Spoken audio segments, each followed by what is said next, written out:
Hey everybody, welcome to the Founders Mentality. This is episode number 19, and I'm super excited to be joined today by two guests that are in the same company, and they are in fact family. They are brothers. We were in the beta program here in Minnesota together. These are some of the local founders that I'm personally really impressed by, and I wanted to have them on the show to kind of talk about their journey, how they got here, what they're doing, what's happening next, who they are, right? And so that's what they're here for. I'm not going to say anything more. I'm going to let them make their own introduction. So I'm going to turn this over. Simon and Jesse, make your introductions. Welcome to the Founders Mentality. Hey, I'm Jesse Okiror. Like you said, Simon's brother. Started this company a couple years ago. It's a legal tech company. I'm the lawyer in the company, and Simon is the marketing and sales genius. That's getting us out there into the market. So nice. Tell us a little bit more about you. Yep. So I'm Simon Okiror and Jesse's brother, obviously. Right. So I joined Jesse a few months after he started the company because he's a lawyer, so it made sense for him to start working on this legal app. Right. My background is in marketing and sales, so for 11 years I've been working at some of the companies that people in Minnesota know, like working for General Mills, Target, CBS, WCCO. Right. So I joined to help with the marketing and sales of Suprabook. So this is awesome. Yeah, and I should also add, I'm based in Minneapolis. Yeah. Jesse is based in Dallas. So we're gonna get into that. Don't worry. We're gonna talk about that real soon. One thing I would say is that real quick, one of the things that comes up in a lot of these podcasts is people, founders that admit to having imposter syndrome, right? And just having self-doubt many times. I'm struggling with that today because I would say that all of my inner dad bod demons are coming out right now. I'm sitting next to two founders that if I were to bet, will they be on the cover of GQ someday? Not to take anything away, you could still be on the cover of Forbes, but I think the cover of GQ is also in your cards. So there we go. We got dad bod and we got these guys over here just looking incredible. So whatever.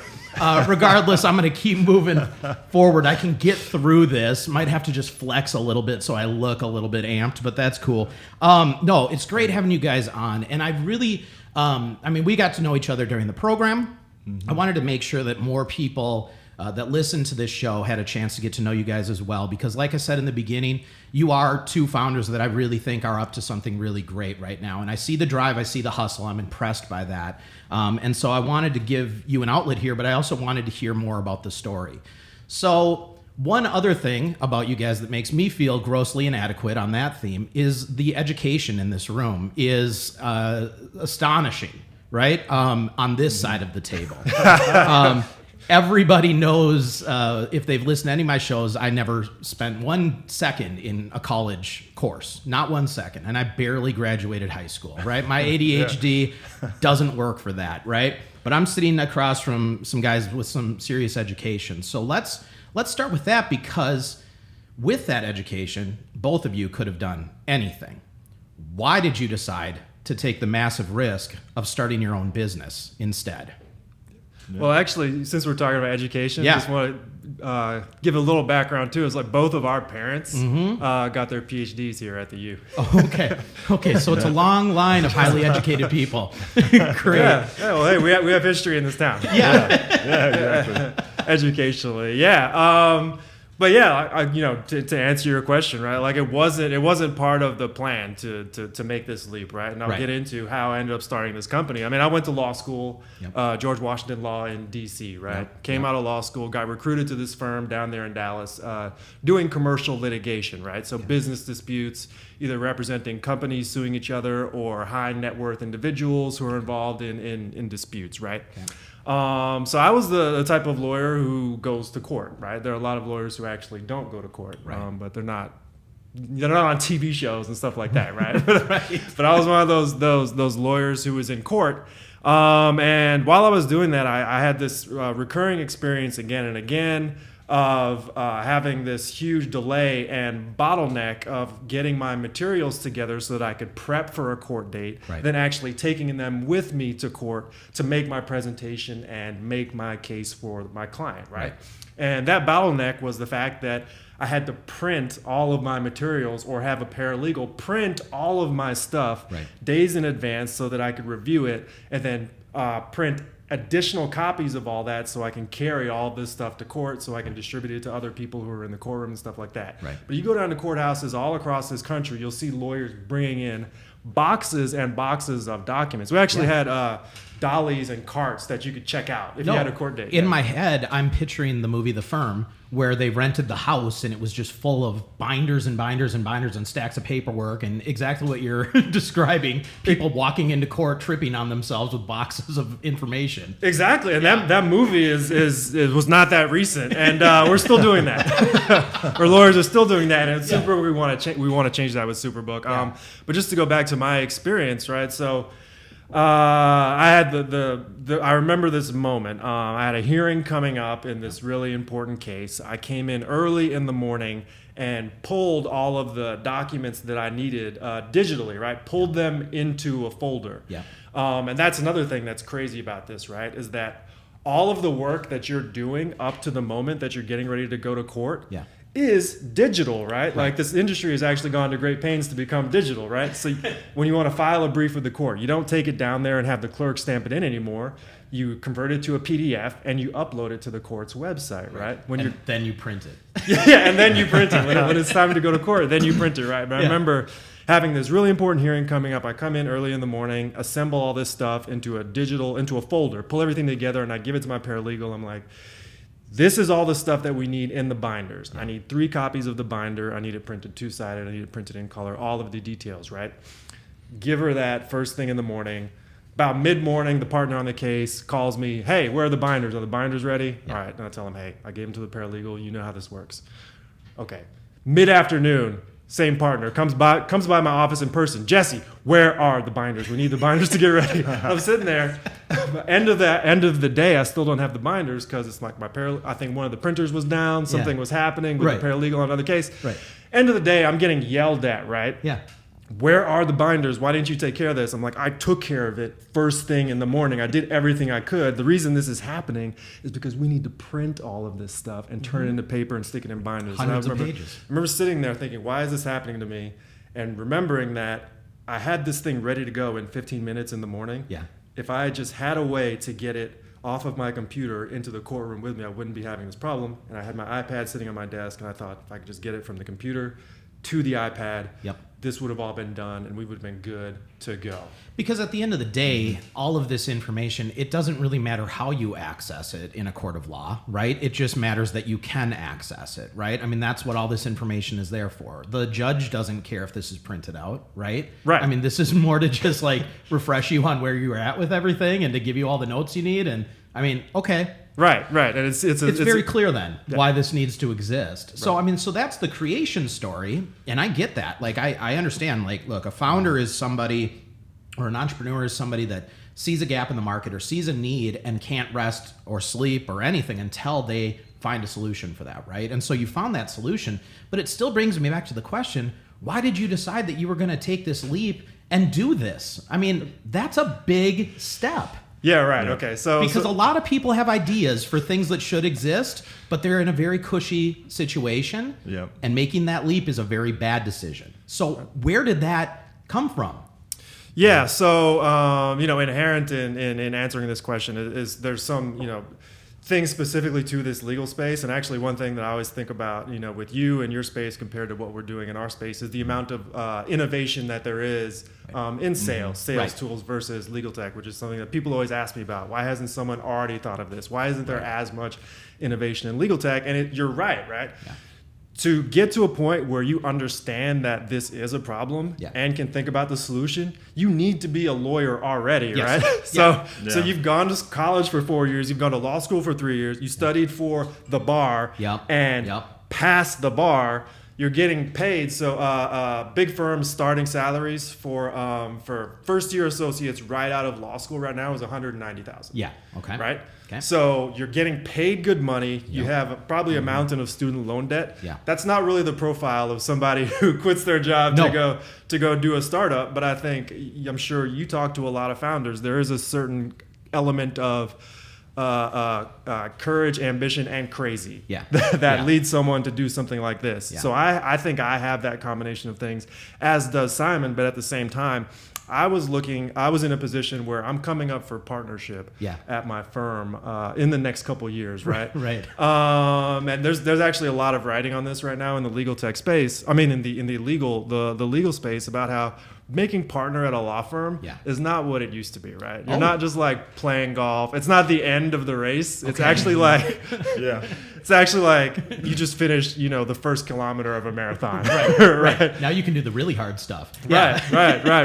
Yeah, exactly. And just keep working longer and harder. And I mean, there was a lot of conversations, with the firm leadership to people kind of like in my position about this is what you need to do. This is the amount of work you need to do to make partner, just to make income partner, right? Where you don't own equity yet. Beyond that, you have to do this much more work, hit all of these milestones to make equity partner. And it's this many hours. And this was the time they were always talking about the 10,000 hour rule about how you can become an expert, right? At this kind of stuff. And I just remember sitting there thinking like, if I'm going to work that amount of time, that many hours and work that hard, betting on this firm being successful when I am finally good enough to get into it versus putting in that amount of time, betting on myself being successful, I'm going to take that bet. And that's always bet on yourself. I love that. And one thing that I would say as well is, so my ultimate goal, my ultimate ambition is one day, hopefully,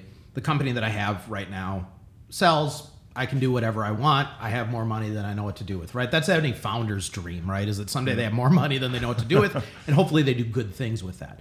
The things that I want to do are invest and advise in other startup founders. One thing that I always look for are founding teams that actually have legitimate experience in what they're building, because there's a lot of founders out there that come up with an idea for something but really don't have any true background in what they're creating, right? And you see a lot more success when the founding team actually knows what they're doing. They know the problem intimately and they know how to solve for it because they're solving their own problem essentially, right? And so that's one reason I would bet on you guys, and I would bet on this thing going. But that's more your background. Right, Simon, you're not a lawyer, right? You're a marketing guy, right? And I've spent the bulk of my career in marketing services where we have to be chameleons. We have to walk into a room. We have to understand the problems of our clients. We have to become experts in their field. I can only imagine in the legal space that was kind of a tall order. And I'm sure your brother was really nice about giving you plenty of time to understand all the intricacies, right? Yeah, exactly. But what was that like? I was definitely being sarcastic with that, I'm sure. But I mean, what was that like for you? What were you doing at the time that your brother called you up and said, I want you to go full on into this with me. Here's the mission. Here's the dream. Here's what you're going to be tasked with. Yeah, that's a great question. So I'll actually go back to a different question that you asked earlier about the education piece, because I want to just kind of give some thoughts on that. So my background is in marketing. I did my undergrad at UW Eau Claire. We both did. We went to school there together. And then are you that close in age that you were actually there at the same time? Yeah. How far apart are you guys in age? 3 years. 3 years? 3 years. So you had like a 1 year overlap? Yeah. Okay. All right. Yeah, exactly. Okay. I can see that. So then I went and got my master's in marketing. And a big reason of why I did that is because I wasn't ready to go into the real world. At least in my mind, I wasn't.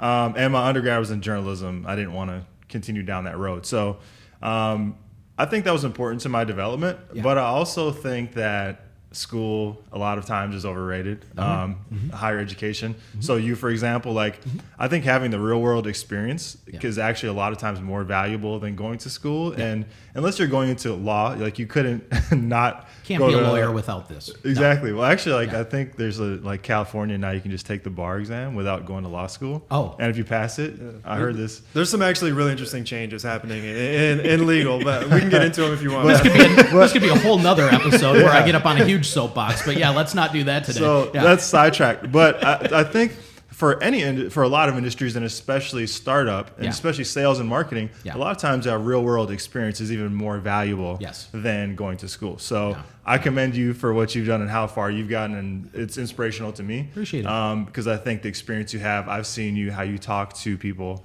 when you're talking about marketing and sales, and that's what you're doing now. So I think that the education is important, but anyone who doesn't have that shouldn't sell themselves short. Absolutely not. 100% agree. All right. So what were you doing when that call came in? I'm not letting you get away from this one. Oh, good. I'm glad I wanted to come back to this. So So I was doing marketing. I was working at an ad agency. Okay. FedEx was my client. So I was doing account management. So I was managing like the creative team, the design team. I had a project manager, the whole running the campaign process. So Jesse started working on the app while I was still working full time in marketing. Yeah. And he started asking me for help kind of on the side, and I was helping him like in my free time, trying to like design a logo, start putting together just like a landing page, some really basic stuff. Yeah. And then he's actually looking for an agency to help him. So I was trying to help vet agencies that would help him get the branding and marketing up and running. Right. So I was working on a huge RFP that I was going to send out to all these different firms. Right. And what I kind of realized in the process was just that the amount of money that it was going to take to hire a firm, that you would sink into that, I could do the same thing if I just jumped on board. Yeah. And I could do better. I'd be able to dedicate a lot more of my time to it. Yeah. So that's kind of what got my interest sparked in joining him. But then I wanted to validate. You asked him, how did he decide to make the jump? It's kind of a big risk. So it was for me as well. Yeah. But there was like 3 big things that really kind of convinced me that, okay, this is something that has a lot of legs to it. Yeah. Is one, just Jesse, it was a problem that he had himself. So I knew that there was actually a problem there. Yeah. So that was kind of like the first step. The second step was I talked to some other lawyers that I knew, told them about the idea. I showed them the click-through prototype. Right. And they were like, yeah, this is a huge problem. This is something that I would want to use. Yeah. And then the third thing, and we talk about this a lot, is a lot of the early investors are lawyers themselves. Sure. And so that's great. The fact that that's validation. Other lawyers would put money into it, I was like, Yeah. okay, this has some legs. Yeah, I'm going through that myself right now where we're in an interesting stage with the business where we've been around long enough that now the customers are starting to build, and we're in a seed round right now. The bulk of the investment activity that's been coming in the last 3 months have been active paying customers. And so to your point, that's an incredibly validating experience, right? Because it's one thing for someone to say, yeah, I want to use your product. It's another thing for someone to say, yeah, I'm using your product and I also want to throw money into this because I don't want to miss out. This is going to be big, right? Yep. Those are great conversations to have. Yeah. I mean, it's the problem that you guys are solving for is super clear. And yet I wonder, okay, so family dynamic. How many more siblings are in this family? We have one older brother. One older brother. Yeah. So I'm younger. Jesse's 3 years older than me. You're the middle child. Yeah. So when you both came home to mom and dad and said, we're gonna start a business. I'm gonna quit my job.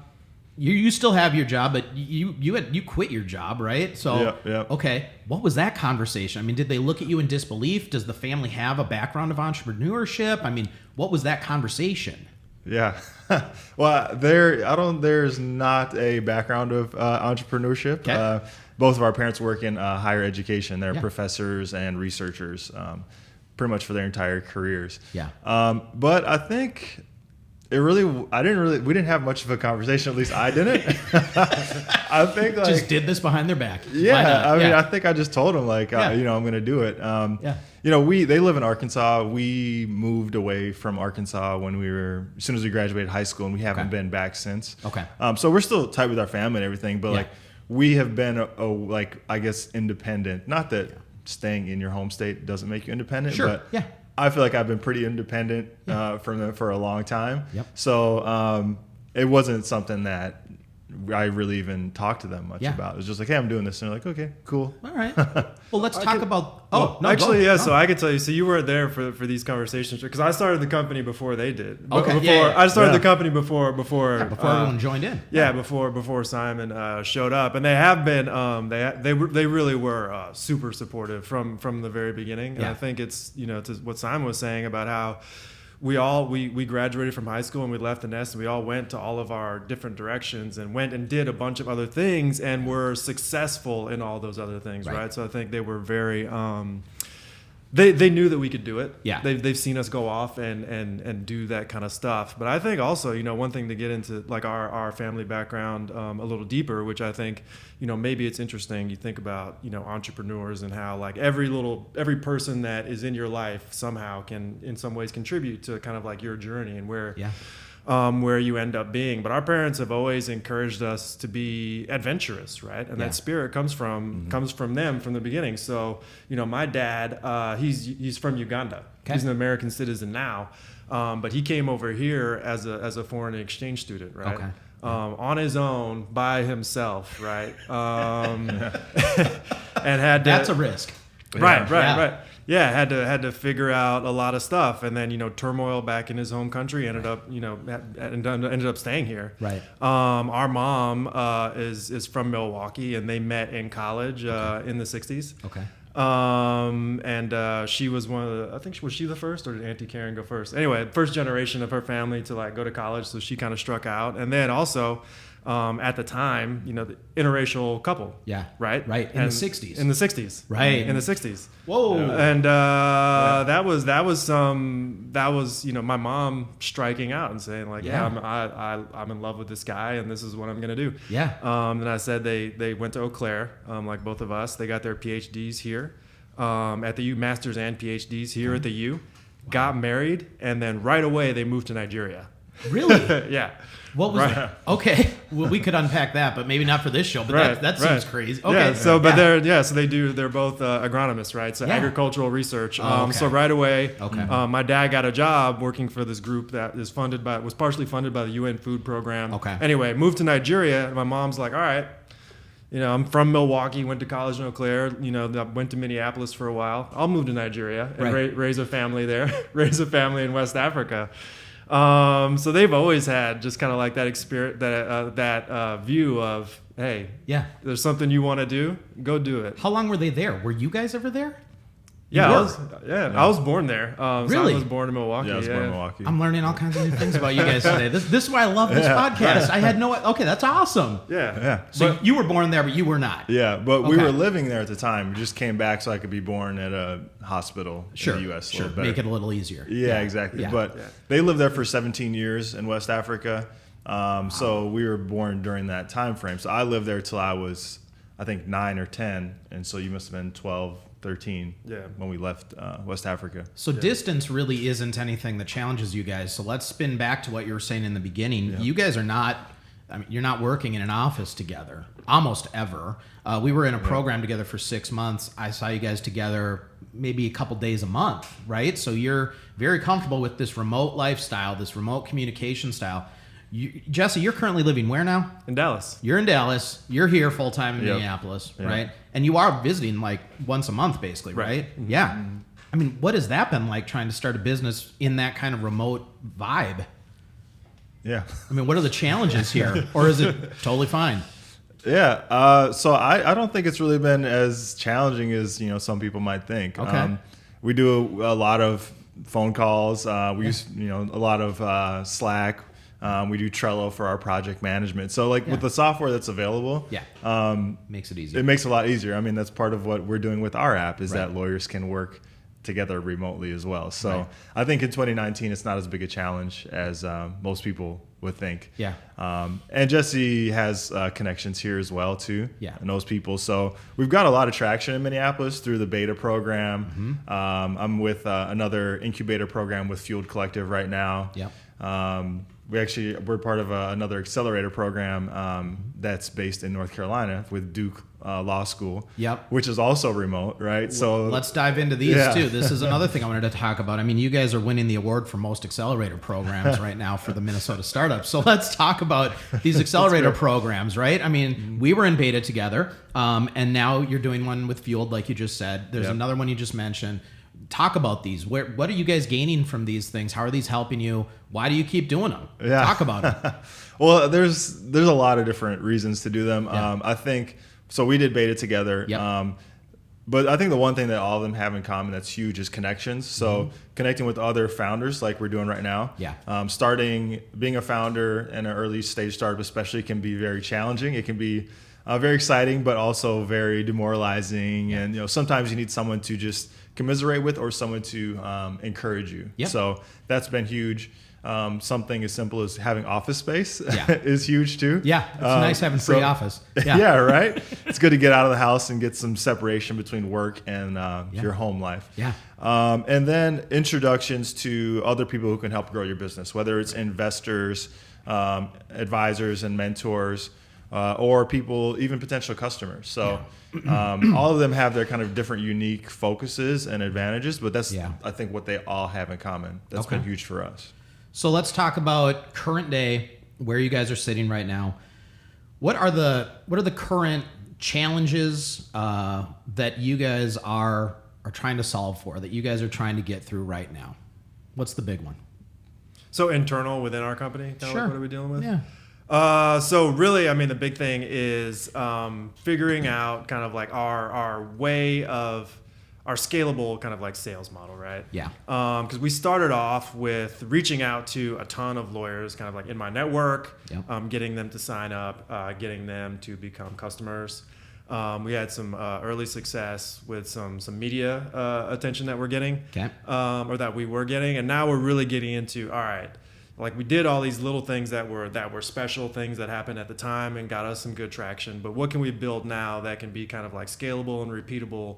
And to the extent we can make it so automated, right? Yeah. And happy to say that that sales reach has been part of all of those steps. You don't need to plug it, but you don't need to plug my company. But no, but that's great. And I think that's a very common challenge for a lot of founding teams, right? Is many founding teams don't have someone with a true sales background, right? And so that is the number one struggle that many of them have, right? You're close because marketing and sales are basically the same thing, right? Close. But it's different enough, right? It's still pretty. And lawyers have to sell themselves all the time, right? So I mean, that's kind of a sales background in a way, right? For sure. I mean, and one of the things that I was best at as a lawyer, I was an okay lawyer, but one of the things that I was best at was business development. Yeah, there you go. Yeah, just going out and getting new clients. So I think I have that, and Simon has that as well. But I mean, it's challenging when it's like our time, right? Yeah, like you get me in a room full of lawyers, like I'm going to sell some software, you know what I mean? Right. But I can only do so many of those meetings in a day or a year or whatever, right? And then it's also how long is the sales cycle, right? And that varies depending on the type of firm. So a big part of it is really identifying what are the best customers to go after, kind of like at the right time. How long or short is that sales cycle, and kind of like how can we allocate those resources? Well, and I think that on a sales front, what's going to be really interesting for you guys is when you do start bringing on additional sales talent. I can imagine, much like it is for me, I'm selling a sales product and I've been a salesperson my entire life. So I can talk to any salesperson. I know exactly what their challenges are. I know the buzzwords already. I'm in the group, right? You're in the group. You can walk into a room of lawyers and have that conversation, but those first sales hires, if they don't have a legal background, that is going to be a steep learning curve for them to have those conversations. So that's going to be an interesting one to solve for. You're right. And actually, well, what's good is there actually is there is a career path in legal that a lot of people have taken. Where you go and you practice for a couple of years and then you go into sales. Selling software. So there are a lot of lawyers out there. No idea. There are actually a lot of lawyer sales people out there that you can go and recruit and poach. Because I mean, this is big money, man. Like there are a lot of companies out there making big money on this kind of stuff. And one thing I want to talk about too, this is something that Simon and I talk about a lot, like the traditional sales model for legal software is having reps going out, doing meetings and lunches. Like you get called and they're like, hey, they always make, at least this is what it felt to me, they make something up like, hey, I talked to like such and such partner, at your firm, and he said I should call you, right? I looked at the company directory on your website and picked a name. Actually, I did that for a brief period of time in my legal career. It works. It works. And then they're trying to take you to coffee, they're trying to take you to lunch, but it's like all that kind of stuff. And like what that has led to is that the innovation in legal has been towards software that can be purchased by the biggest firms who have the biggest richest clients, Right. right? Yeah. And there's what people don't realize, half the lawyers in this country are solo practitioners and small firm lawyers, 2 to 5 lawyer firms. There are tons of them out there, right? Yeah. And they're an underserved community in terms of the software and tools that are being sold to them, right? Suprabook is a tool that the biggest firms on earth can use, all the way down to solo practitioners. And that's actually what we're getting. That's who our customers are. Right. But it's like, to the extent we can, we want to see if we can sell to that big underserved part of the market, as well as to the traditional side, in this model where we don't need to have an army of reps going out taking people to lunch and doing sales in that way, or at least see what the balance is. Yeah. So I mean, anyone listening to the podcast that is working as a lawyer in a legal space, I've seen the product. Clearly there's a challenge here. Clearly there's a need for this, right? Yep. I'd highly recommend everybody reaches out to you guys. So best way to get in contact with you guys, what's the web URL? Suprabook.com, SUPRA book.com. So not Superbook, Suprabook. Yeah. Yep.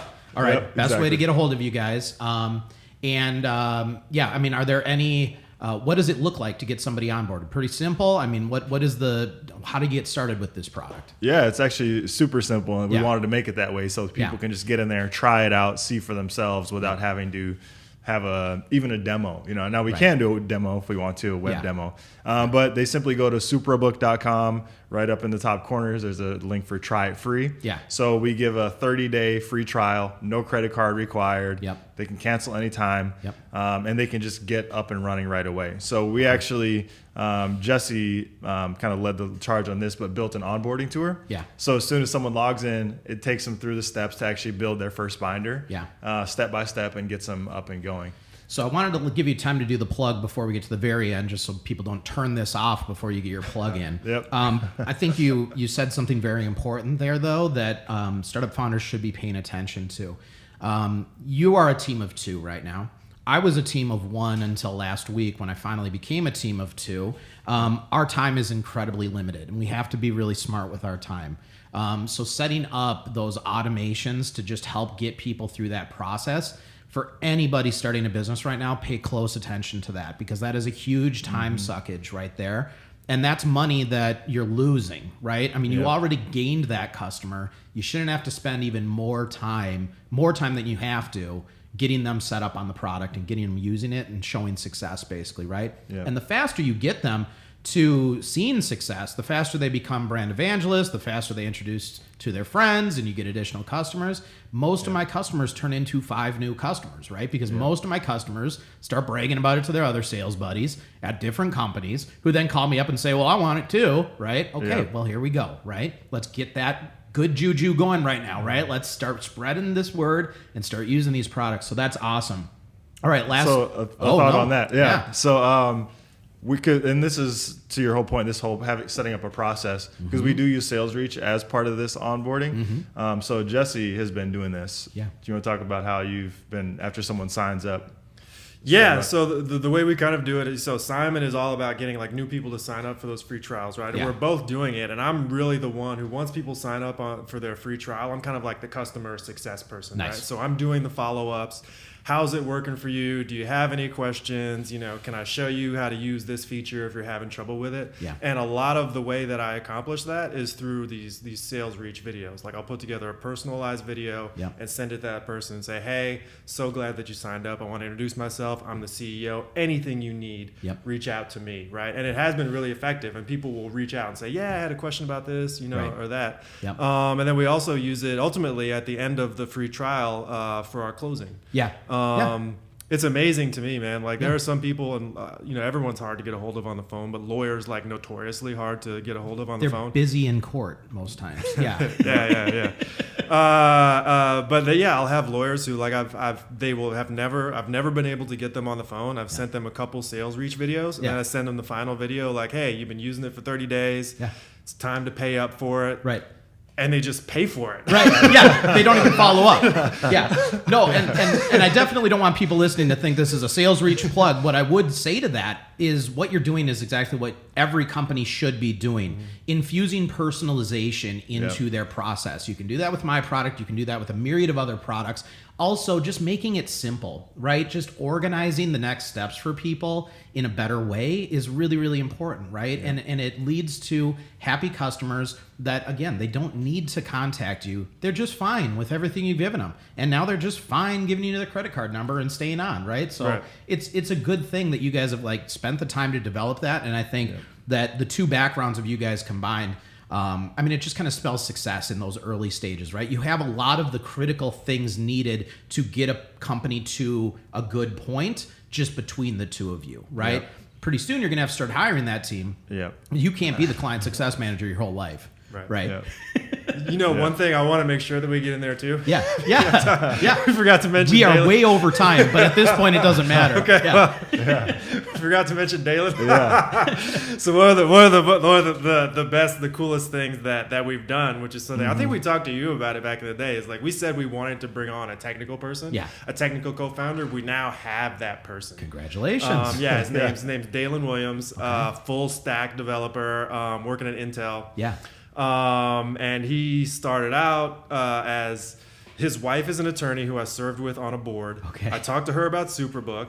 She was interested in investing. Yeah. She invested, introduced me to her husband, Dalen. She's like, hey, he's a tech guy. He's interested in this kind of stuff. Met with him. He became an advisor to the company. Yep. And now he's our technical co-founder. I mean, don't take it as too big of a compliment. He's just protecting his money. No, I'm kidding. No, congratulations. That's great, right? That's great. Growing the team is great. Pulling some of that weight off of you, having somebody that can oversee. I mean, it's a digital product. You need someone in that kind of CTO spot, right? And so this is great to have somebody that can oversee all of that and do that. And if I could he's been in a couple of companies that have venture-backed companies that have IPO'd. Now he's in Intel, really great. Just a little like anecdote, startup founder type stuff. We actually, it was 2 nights ago while I was here, I'm sitting on Simon's couch and Dalen puts in Slack. He's like, I'm ready to push my first update. Yeah. Yes. Let's all get on exciting let's all get on a screen share and look at this. Like, let's make sure we don't break it together. Yeah. But we all sat on the screen share together and he's like, it's happening. Pushed his first update and it was like a bug that we wanted to fix for a while. There you go. It was like, hey, this is happening. This is great. This is all exciting. I mean, I think when people listen to this podcast, they come away with, wow, startup sounds so exciting, right? I want to start a business. There are so many super exciting moments, right? Mm-hmm. But obviously, there's tons of stress as well, right? I mean, it's not like it's all highs, right? There's definitely some lows, but you guys, you're in a great position right now. This is you're in the high right now, right? So ride that out as long as you can, right? And this is really good momentum, right? Bringing on someone in the tech space, that's really, really great to have on the team. I'm going to have to meet him because I've never met him. Where is he based? He's in Sacramento. Okay, well, if he ever comes to Minnesota, I don't leave this office. Simon and I were having this conversation already. I don't leave this office if I don't have to. If he's in town, let me know. Love to meet him. Right on. All right, I wish you guys nothing but success moving forward. I'm rooting for you. I don't see any reason why this is not going to work. I would not bet against you guys. Additionally, if there's any investors that are listening to this, I don't know if you're currently raising, and we don't need to get into that, but if there's any investors that are listening to this that are looking for a team to invest in, I would absolutely endorse investing in these individuals. If I were investing right now, I would invest in you guys. I believe heavily in investing in the team more than anything. Yep. I think this is a powerful team. I think that you're solving for a real challenge, and I do think that you guys can do this. I do think you will do this. So I'm excited to watch that happen. And let's just make sure to stay friends so I can visit your guest houses that you build and stuff like that at some point. But regardless, thanks for being on the Founders Mentality. Thanks everybody for joining. We'll be back here in a couple weeks, just like we always are. Every 2 weeks we'll release a new episode. So thanks for joining and have a great day. Bye.